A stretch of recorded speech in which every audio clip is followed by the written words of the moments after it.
Thank you for joining us this evening at the Third Degree. It's an introductory discussion to highlight some of the important aspects associated with historical research and to think through some of the considerations that are needed when we're employing a historical research approach to the problem identified. As such, for tonight, we really don't have the time to do a comprehensive or depth discussion of every facet of historical research, but let's consider this a discussion that is a starting point from which we can further springboard ideas and questions. A little bit about my style and my format. I'm a little bit lecture style, so I'm old school. I apologize for that. But as well, I'm going to share some narratives about aspects of my own personal journey with historical research. And hopefully that will be something that will resonate with you and perhaps your own journeys as well. So once again, thanks very much for joining today. I hope our discussion will be fruitful. I'm happy to address any questions that you may have at the end of the webinar, or if you want to email me or connect with me via LinkedIn as well. Let's start by turning to the fundamentals. Historical research can be defined as the process of investigating past events systematically to provide an account of happenings in the past.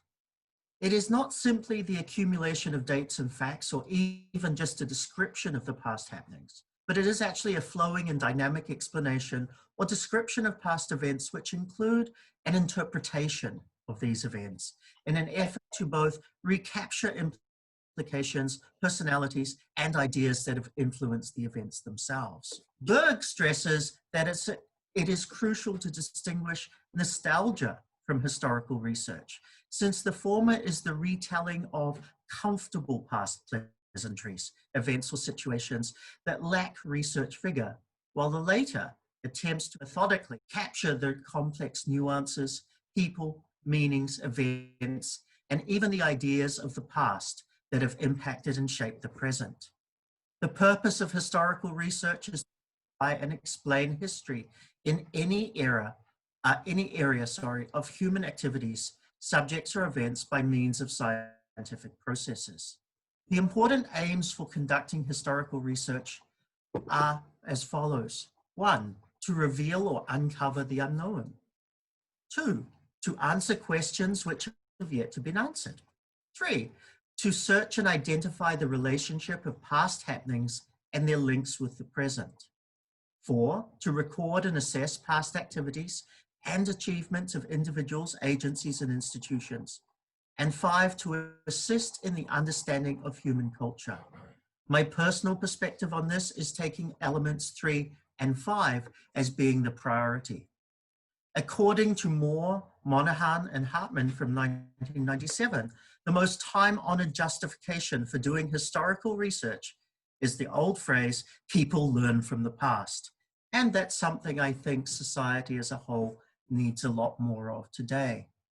Furthermore, historical research helps to identify individuals as a community, since the construction of links between the past and the present allow people to be seen as part of a larger drama. It also encourages interdisciplinary inquiry and understanding, something again that I consider very important. It is considered intellectually enriching and challenging, as historical research often asks the thought-provoking question as to why. And finally, historical research is fun. You might not agree with me on that, but it is fun because there are no other disciplines that allow one to poke their noses into the concerns of others and then label it as serious academic work. Historical research is both cross-disciplinary and multidisciplinary. The tools and the approach are equally at home in business as they are in politics or even architecture for that matter. There will always be an opportunity for historical research within most disciplines. The challenge is to determine its appropriacy for your specific problem or your research foci, and then to determine whether it is actually the best method to contribute to your understanding and analysis of the problem that you have at hand. Let me give you a personal introduction to my journey as a researcher and what got me interested in historical research. My journey goes back to my undergraduate days, the early 90s in New Zealand. Why? Because back then, that actually shaped not only the people I had been introduced to and studied under, but also the methods that I was exposed to and later came to appreciate. As an undergraduate, when I was doing a final year paper in Maori geography, I was fortunate enough to have as one of my mentors a gentleman called Hong Ki-yoon. He's currently Associate Professor of Geography at Auckland University. He read historical and cultural geography at Berkeley, a big deal for us back then, under the stewardship of some of the discipline's leading innovators at the time. It kind of seems a little ironic to me to talk about historical and innovation in the same sentence, but these were the people who were responsible for developing this particular sub-theme in human geography into the mainstream and establishing the paradigms that are still used by researchers today. As for Honki, it was actually his book, Maori Mind, Maori Land, that got me thinking. Here is a Korean gentleman trained in the United States, living in New Zealand, conducting historical research on Maori environmental relationships. This research through interviews, oral histories, observation of relics, and interpretation of historical documents, both institutional and personal, opened up a whole new world for me. My first foray into this research of this realm was in Papakāinga housing, a community system of housing designed to help struggling Maori communities support each other and make full use of the resources that they had at their disposal, mostly land, but through a stronger collective approach. Much of the context for Papakāinga was not in the interviews with the benefactors, but in the historical council documents and news reports that established the process and justifications for developing such a system. With many of those responsible for the documented sources no longer actually being available to speak. It was a sharp learning curve and very intense, but with Honki's mentorship and of course his book helped to influence my approach, both in terms of historical research, but also in beginning to appreciate dimensions of cross-cultural research challenges and paradigms, something that is now increasingly at the forefront of how we have to think about research. So I asked myself, was my approach right? I'm just going to answer it wasn't wrong. But I have to remember, it was my first research project. So, always a lot of room for improvement. What was good about it was developing as a researcher and being able to grow my skills in interpretation and my skills in triangulation, and to start seeing how to develop links. So let's fast forward to the mid-1990s. Another mentor, in fact, a gentleman who is still my mentor today, Warwick Neville, passed me a copy of his PhD thesis from the London School of Economics, dated 1967. An analysis of the socio-economic development of Singapore, including considerable contribution using historical research. Over 1,000 hand-typed pages of data analysis, a little bit different to today's style of research writing though. But it was an excellent introduction for me with respect to business research. What was interesting here was the triangulation of historical records, an analysis of how they developed, extrapolation of data, and the interpretation behind this in order to share a narrative on the development of Singapore. It has subsequently become an ongoing project for me too, as I'm seeking to modernize and update the manuscript to address not only the first 50 years, but from the 1970s until today. For me, it's still a work in progress and very slowly, but one that I think is worth doing. But at the time for me, it was another step into cross-cultural research. My interest is in Chinese family firms and economic development in Singapore from a historical connection. I was trying to understand the role that traditional networking practices still, well, in the mid-90s, have in large-scale family business development. A lot of work at the time had been done on small family businesses, but not on conglomerates. And I was pushed or nudged into that particular direction. My own research required me to work in unusual conditions, especially, again, for a novice researcher. I was undertaking business embedded research in Singapore, and because I had to explore corporate history, I found myself in the archives of not only the National University of Singapore Library, but also deep in the archives of the Singapore National Archives, something that in itself was quite interesting. The NUS library was fantastic. A meticulous collection of texts, transcripts, manuscripts, working papers, along with a newspaper room, a room that I got very familiar with. The newspaper room collated and curated newspaper clippings, subject, person, company, over half a century of newspaper publications. So here was me, armed with a discounted photocopy card. I spent days in the newspaper archive room, carefully filtering through the plethora of bound collections, identifying articles that informed the context of my research, and then copying and referencing by hand, one by one. Upon completion of information collection, I had nearly 1,000 pages of photostated articles of Singapore corporate history, ready for me to digest, interpret, and weave connections with. This was only literally the start. It then morphed with a book, and a book that I still have with me today, called Stepping Out. It's a substantial piece of research that traced the contribution of 42 founding father entrepreneurs in Singapore. It was from a project that was undertaken back in 1982 by the National Archives of Singapore. There, they interviewed, recorded, and transcribed interviews with 42 prominent Singaporean businesspersons, exploring their journey and making them available.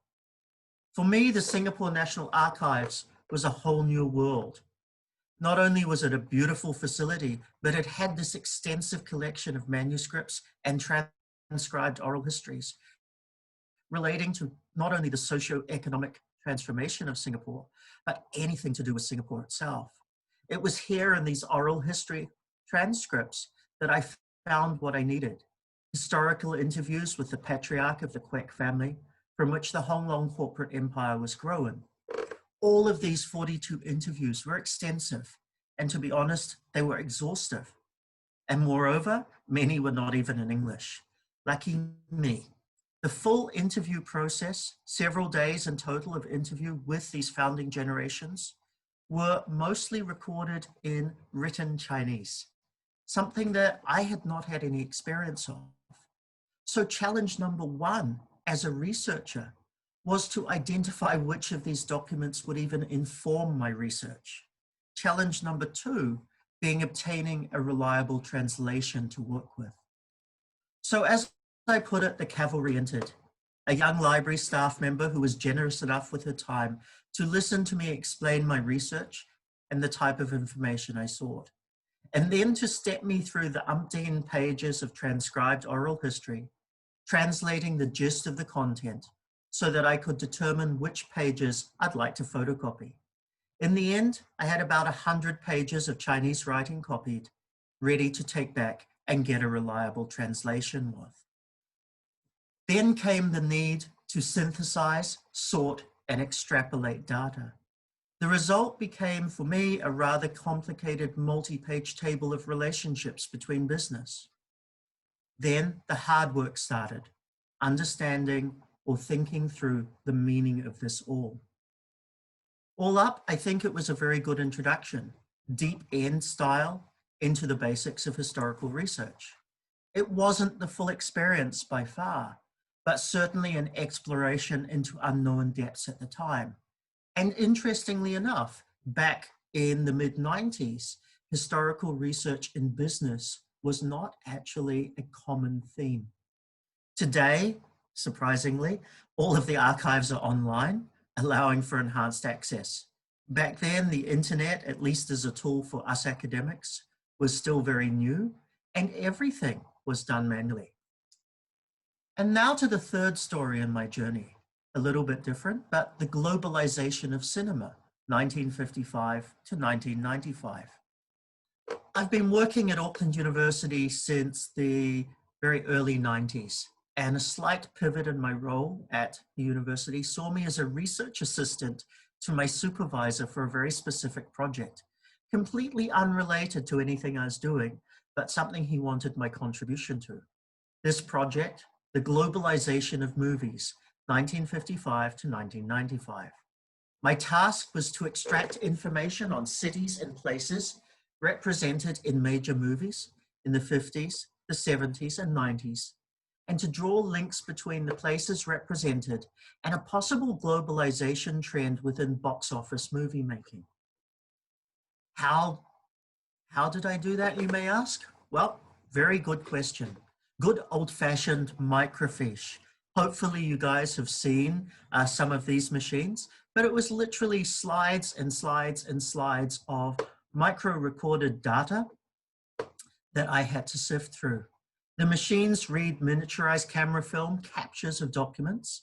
In this case, I had humongous numbers of newspapers, and in particular, newspaper advertisements, projected onto a sepia-toned screen, no bigger than a typical tablet computer these days, sifting through hundreds and hundreds of tiny slides of cinema advertisements, printing these to maintain a record, followed by a meticulous categorization and extraction of key information, then hitting movie almanacs to discern locations represented, tallying data, drawing maps, interpreting findings, a deeper introduction to aspects of historical research. If you're curious, actually we have started to deglobalize movies in a way. In the 50s, there were in fact a lot more locations and cultures represented than we got in through to the 90s, although we might expect it to be the opposite. Places, though, were represented in two ways through the information that I got. First, you can look at the movie title, and secondly, through the set location. So even though I'd gone and looked at this secondary source of data, I had to collate and code and sort my data for further action. I then needed to actually do further research from almanacs and other sources to identify where the movie was even shot. That said, again, historical research is way wider in nature, but it can also have simple rookie experiences too, just like the 3 stories that I shared. It's a wide world in research, and understanding historical research may prove beneficial at some stage of your research journey, whether it's to help you direct where you want to go, or whether it is to actually help you in the major part of that journey. But more importantly, what did I actually learn from these experiences? I developed my critical analysis skills. I developed the ability to look and draw links and conclusions, learning to understand personal perspective and embellishment, a very key element of what we have to look at, and also how to triangulate using different sources to verify what we see. I learned that there were a vast array of both historical research sources out there, and not necessarily in one convenient location, but that they were available. And when you search and when you find them, they help you to fit pieces together of your jigsaw puzzle so that you can change the puzzle into the future. I learned to talk, to network, to meet, to ask. This opens doors to opportunities for finding. In today's term, I certainly learned that Google is not the answer. The answers lie in dusty, dank rooms, as well as in active research techniques. Personally, I'm forever grateful because the training I got through those projects enhanced my research awareness. So let's go from my personal experience towards a slightly more structured approach and some of the issues that are faced with historical research. We'll start by looking at the source of information. And I thought there was nothing better than to use a historical diagram that's over 25 years old to describe, because reality is our sources of information have not changed. We start with primary sources. These are information sources that were created at the time of the event. These can be things like published documents. I used newspapers.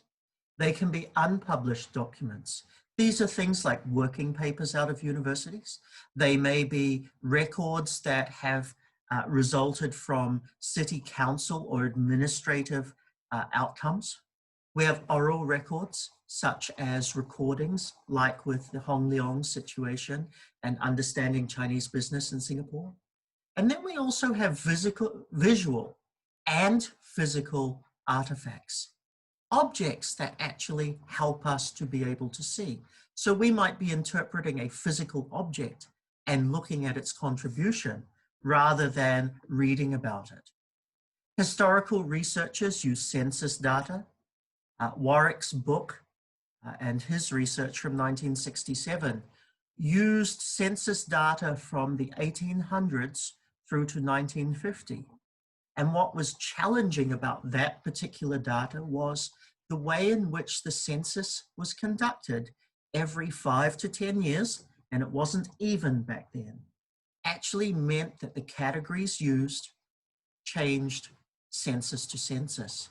So not only is our job, or not only was at the time his job, to be able to make sense of all of this, but was to be able to interpret how do I navigate the changing paradigms in which the historical data I'm getting is. We might use historical maps, all depending on what we are researching. But then we can also look at secondary sources, resources or sources that have been created later post-event. Things like journal articles, things like books, other interpretation. The real difference between the two, and I think we can put it in very simplistic terms, is one has a direct relationship to the event and the people involved. Another is an interpretation or a later recording of the event or the people involved. We have 4 simple approaches: qualitative, quantitative, content analysis, and oral history. And it really depends on what we are researching, what we are trying to respectively answer, as to which of these are relevant or which combinations of these are relevant. In terms of some characteristics of historical research, we are guided by hypotheses or questions to be answered.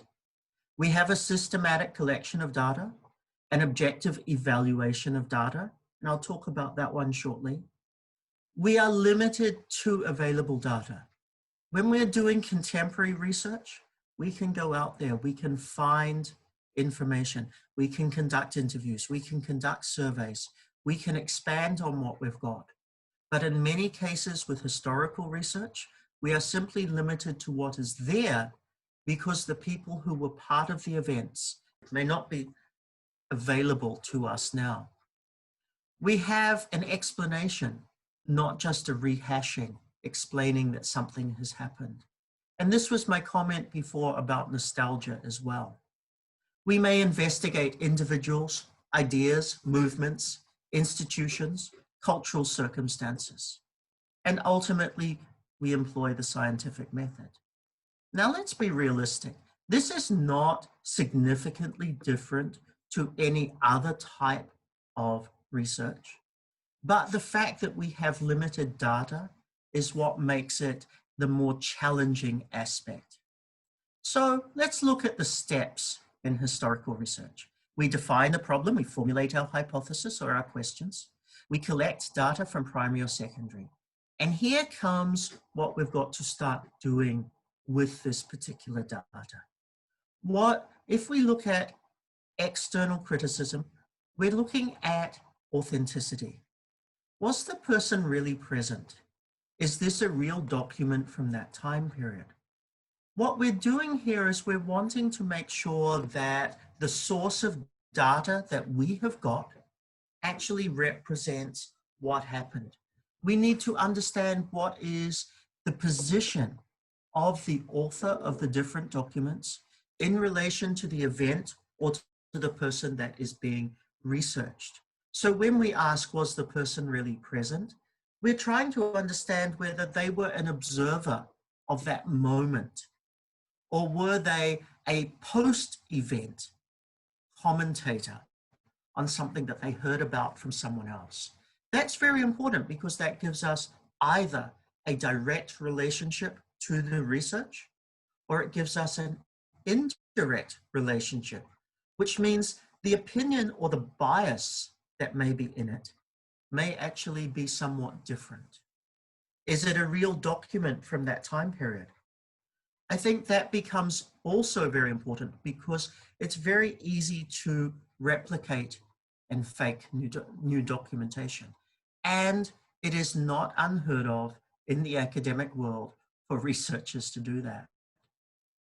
Let's then look at internal criticism, the accuracy of what we are doing. Did the person give an unbiased account of what happened?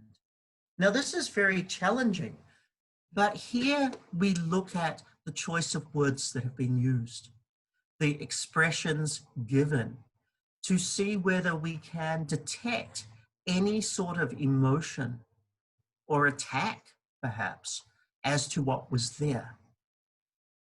We have to ask ourselves, is the document telling me a true story, or did the author have a hidden agenda? And this comes through us looking at alternative documents as well, alternative accounts of what has been there. Did anyone tamper with the document? Ultimately, triangulation, looking at multiple documents that are telling us similar experiences or helping us to identify outliers in experience, is a simplistic verification for us. We then move on to synthesize our data.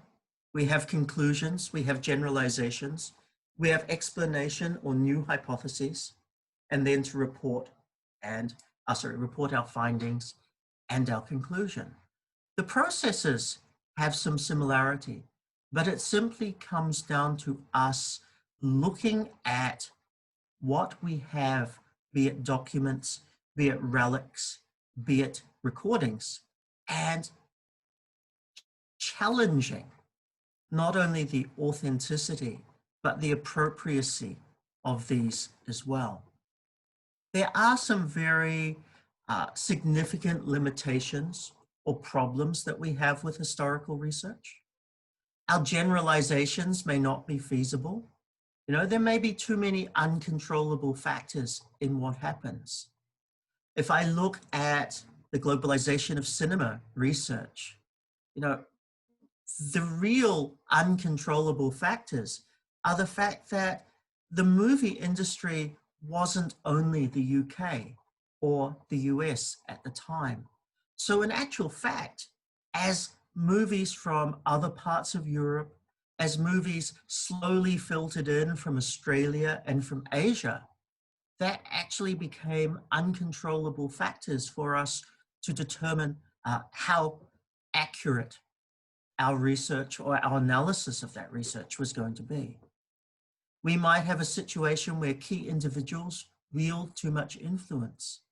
Think about if we are going down formal documentation, formal reporting, maybe through councils, maybe through court transcripts. What we're getting from there is the official voice versus the actual voice.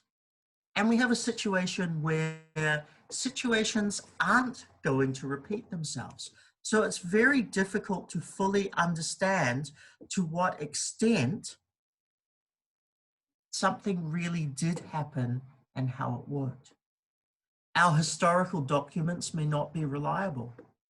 They were not written as objects of research.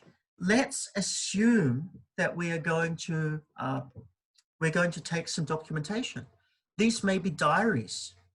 This is of a personal nature, but they may reflect on something that they viewed outside.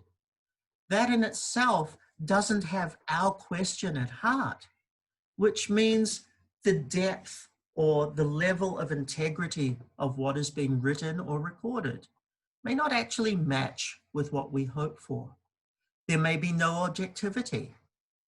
It's often secondhand, but not first-hand information that we're getting. And to be honest, by the time we get it, as a historical researcher, we're actually getting third-hand or beyond information. And quite often, information is often incomplete. And there's a very interesting book I have from the very early 1900s by a cultural geographer, Vidal de la Blanche.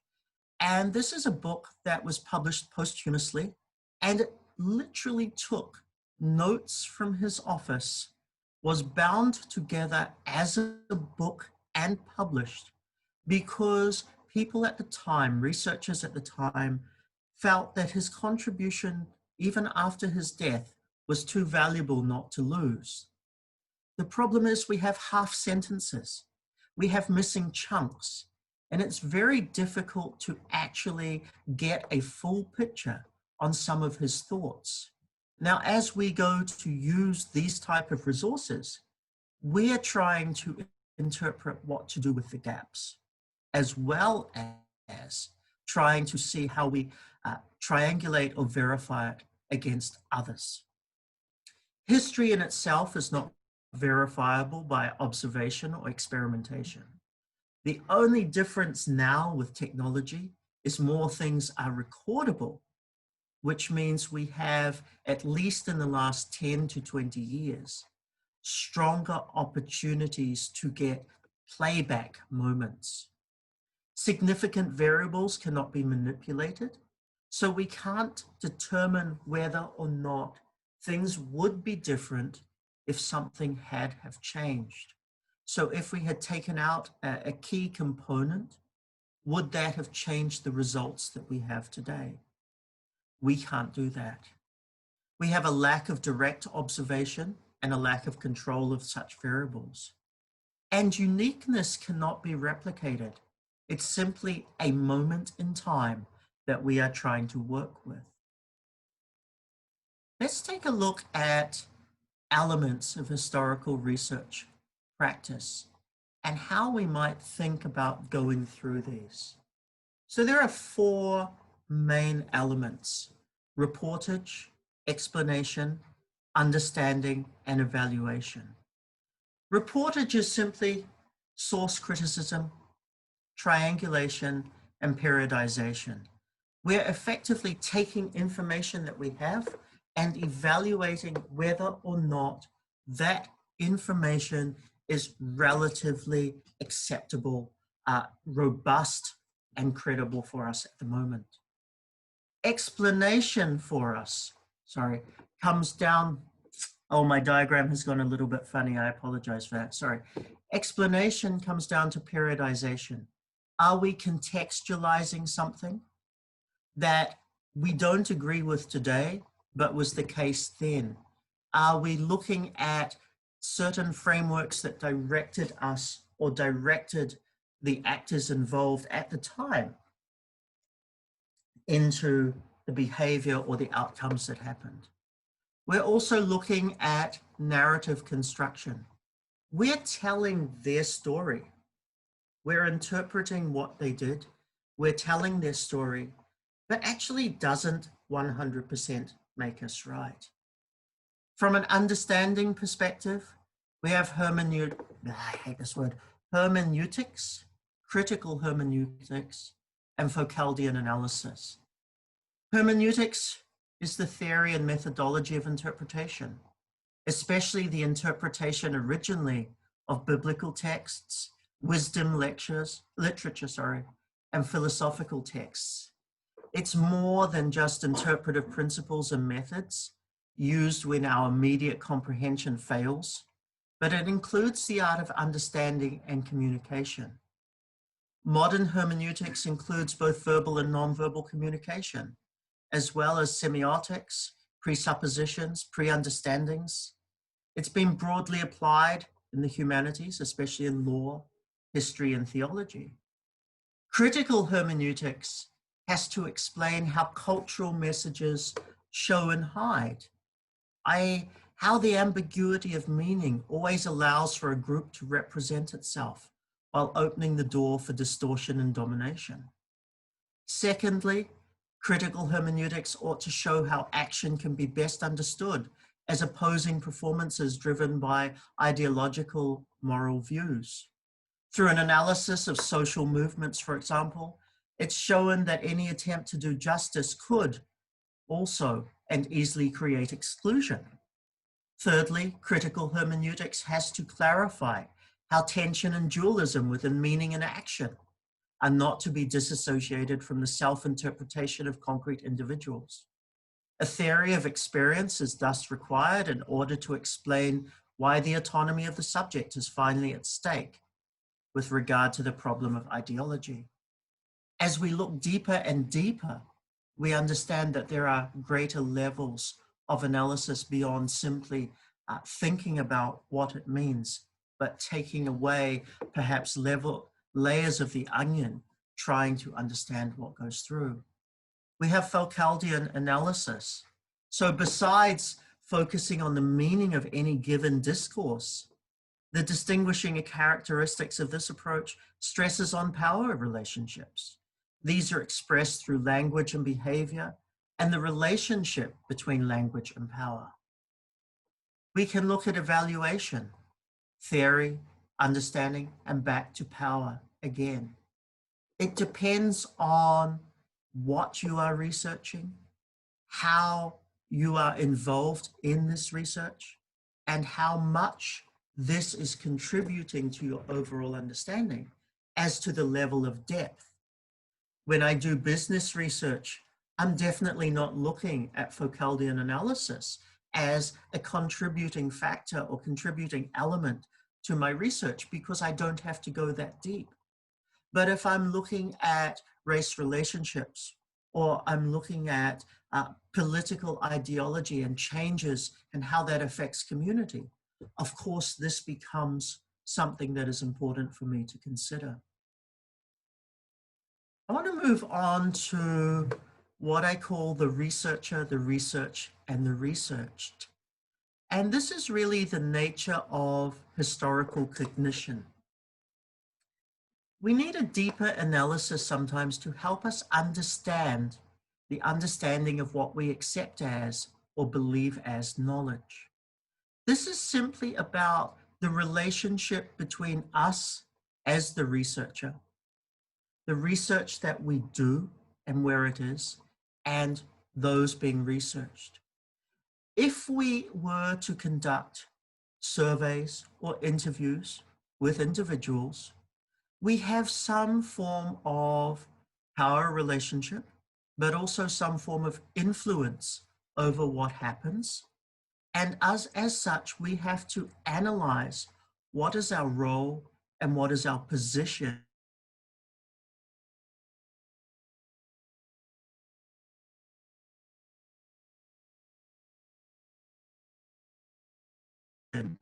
the relationship that we have between the information we have, how we want to think about it. So let me read from a rather antiquated book, but something that I think is very important to think about. The Pragmatic Methodology of History, Chapter 13 from The Nature of Historical Cognition. A general description of the process of cognition. Reflections on the foundation of historical knowledge, interpreted here as the knowledge of past events in the history of mankind, should begin with a general description of the process of cognition. Acquiring the knowledge of the past, which takes place through historical research, is, regardless of the properties which might be ascribed to it, part of the process of human cognition.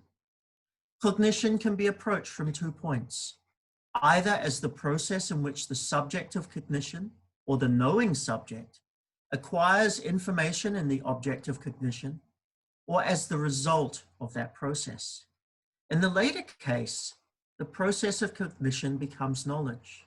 The knowledge of the object of cognition is thus a result of the process or the act of cognition, which, however, assumes a system of memory.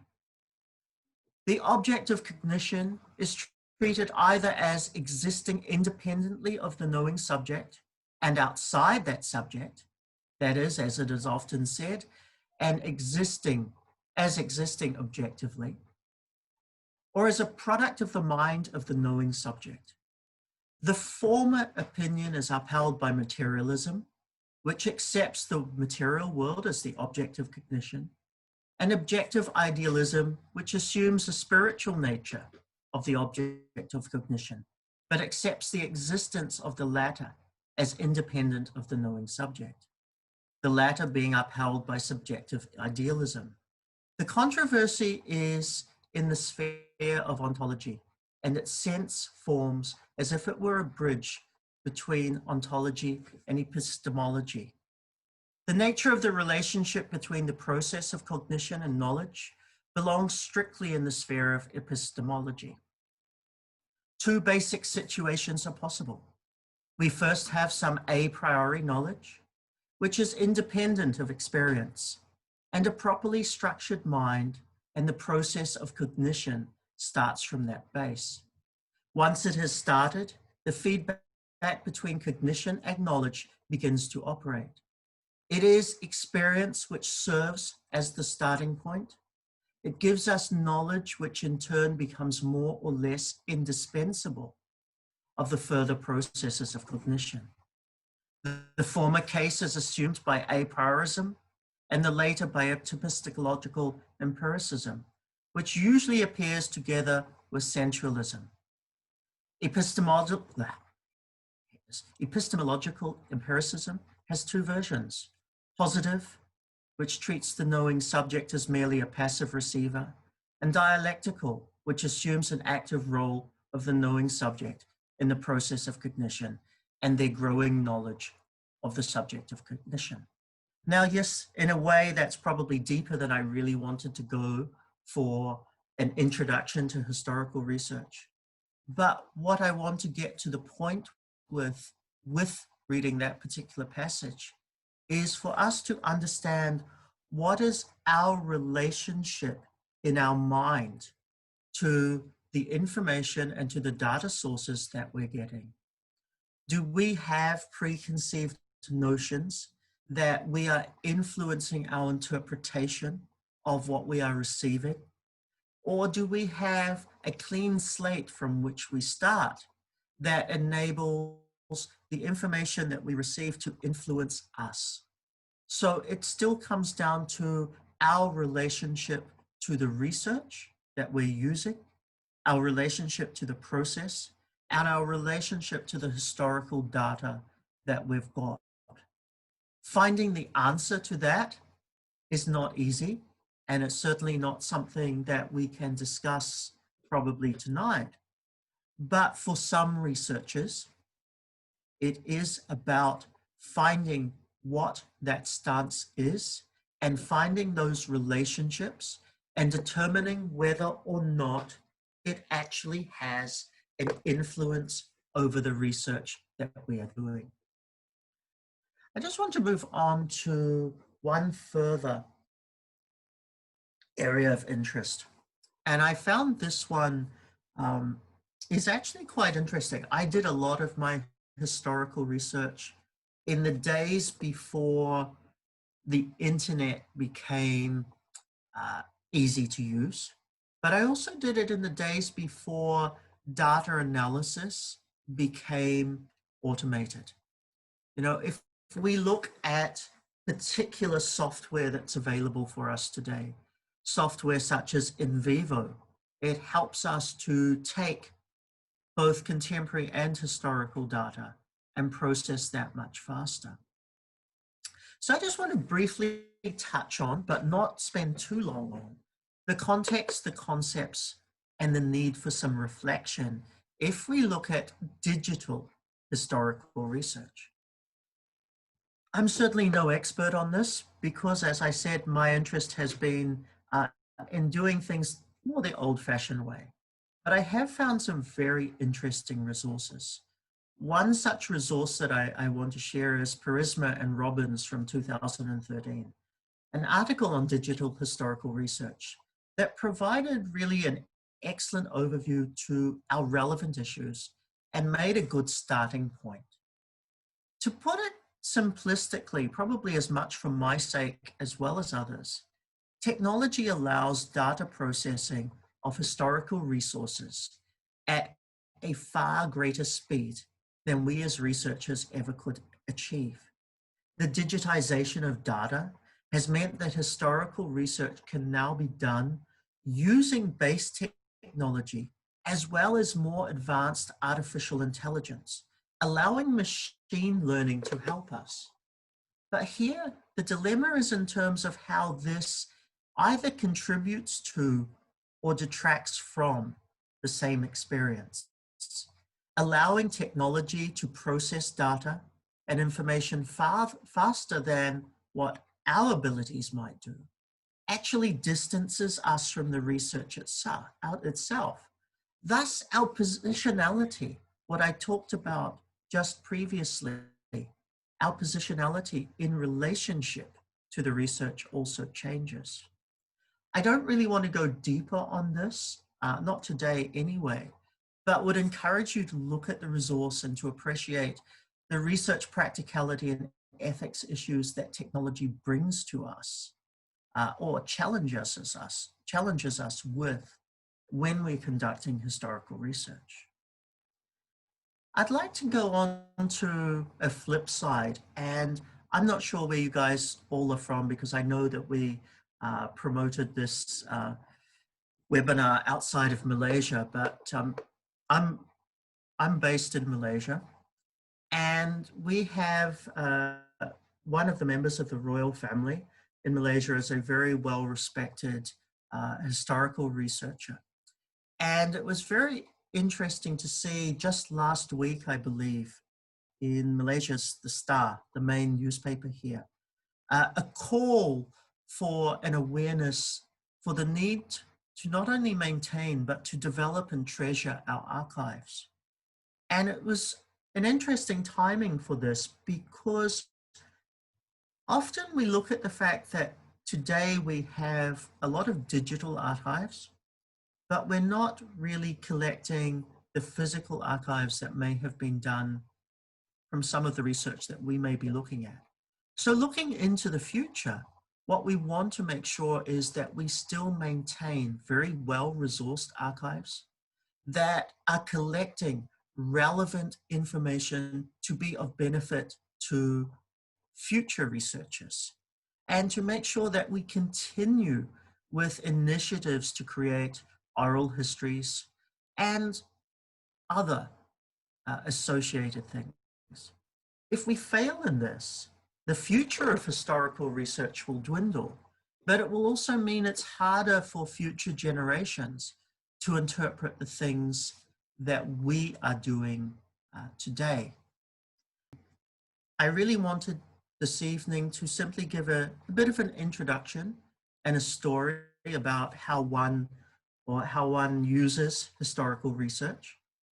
I come at it from my own experience, but also I want to get anybody who's participating tonight to be able to think about how valid can historical research be into the research topic and the area of interest that I have, and how am I going to be able to slowly move into that as it is needed.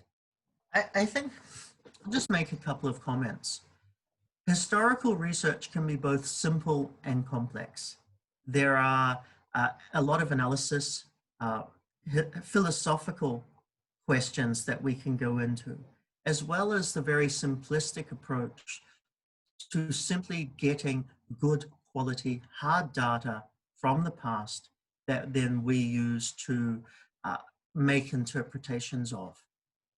It doesn't have to be a full-on question of your purpose of research, but in some research that becomes important for us to actually address.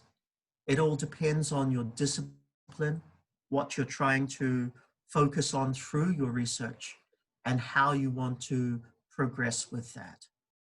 thank you for joining us. I really do hope that it's given you something to think about. It's not necessarily about wanting to embrace every single thing I say, but if I've sparked something within your own thinking that is going to help you there, that would be great. I'm very welcome for you to connect to me through LinkedIn or via email.